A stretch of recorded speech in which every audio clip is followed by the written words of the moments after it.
Her heart began to pound with desire. Her hand shook as she held it. She fastened it around her neck. Standing before a large mirror, she stared in breathless delight at the sight of herself. Then she asked slowly, "Can you lend me that? Only that?" "Why, yes, certainly." She threw her arms around her friend and kissed her. Then she rushed home with her treasure. The day of the ball arrived. Madame Louise was a great success. She was the prettiest woman there, smiling and charming and full of joy. All the men wanted to be introduced to her. Everyone wished to dance with her. The minister himself even noticed her.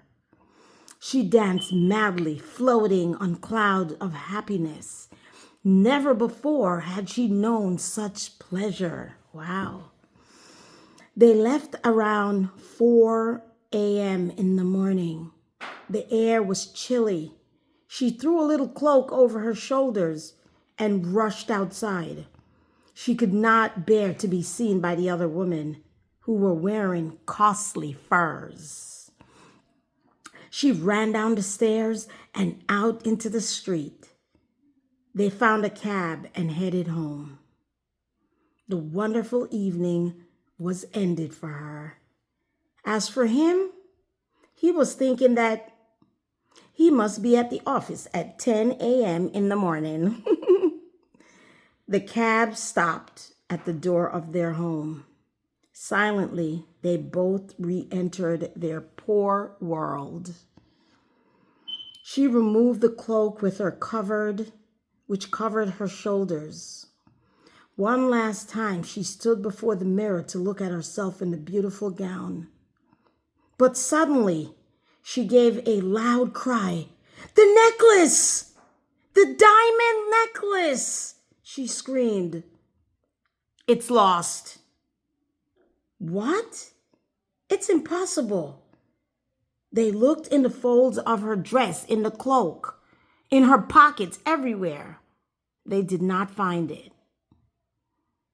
"Did you have it on when you left the ball?" he asked. "Yes, I felt it in the hallway." "But if you had lost it in the street, we would have heard it fall. It must be in the cab." "Yeah, probably." "Did you take his number?" "No." "And you?" "Did you notice it?" "No." They stared at one another, dazed.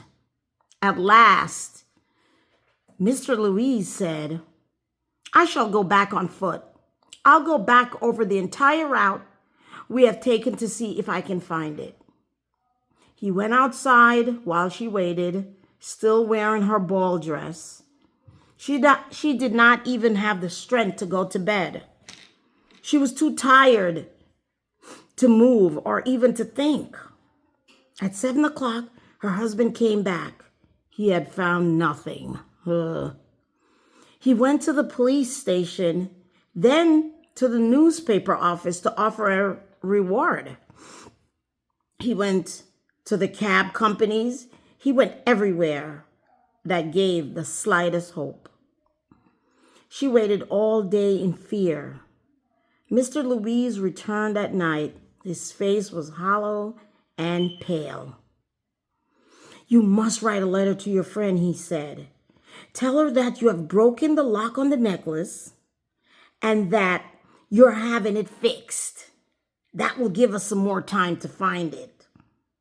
She did as he said. By the end of the week, they had lost all hope. Mr. Louise, who had aged 5 years, finally said, "We must think of how to replace that necklace." The next day, they took the box in which the necklace had come. They went to the jeweler, whose name was on the inside of the box. The jeweler looked through his books. "I'm sorry," he said, "I did not sell that necklace." I only sold the case. They went from jeweler to jeweler, searching for a necklace like the one she had lost. Finally, in one shop, they found a diamond necklace which looked exactly like it.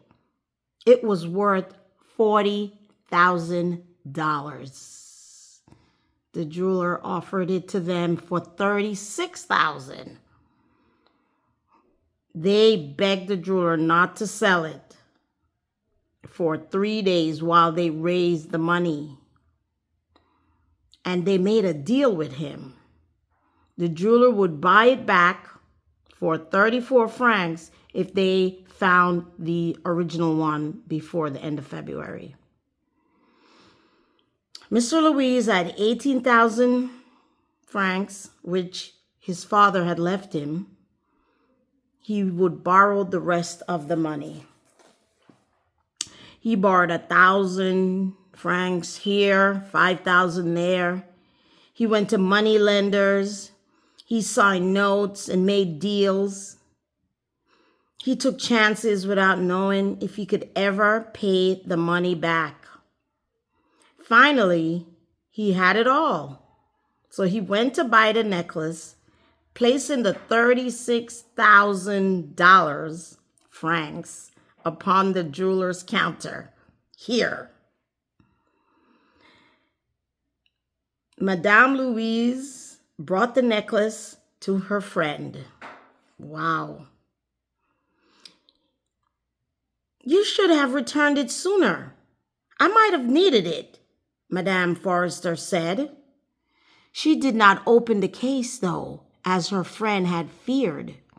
If she had noticed it was another necklace, what would she have thought? What would she have said?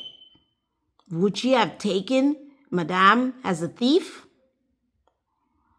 From that time on, Madame Louise knew a life of poverty.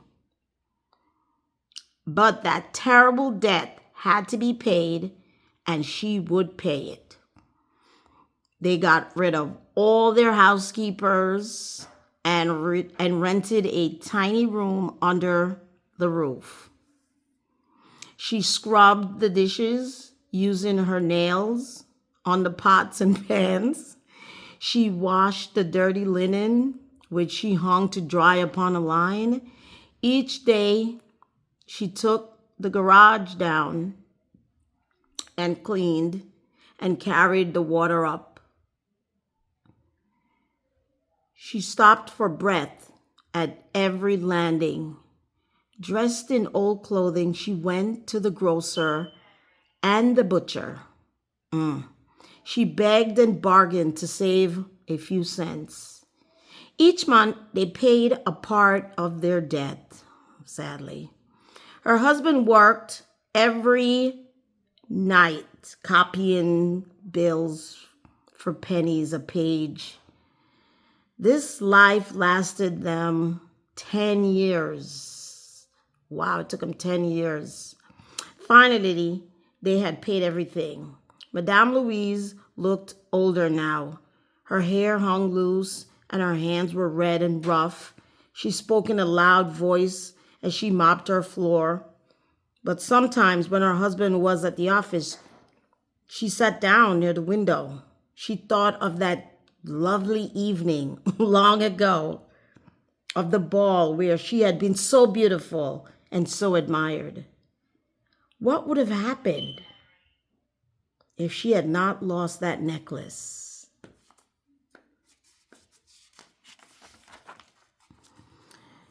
Who knows how life changes, how a little thing is needed for us to be lost or saved.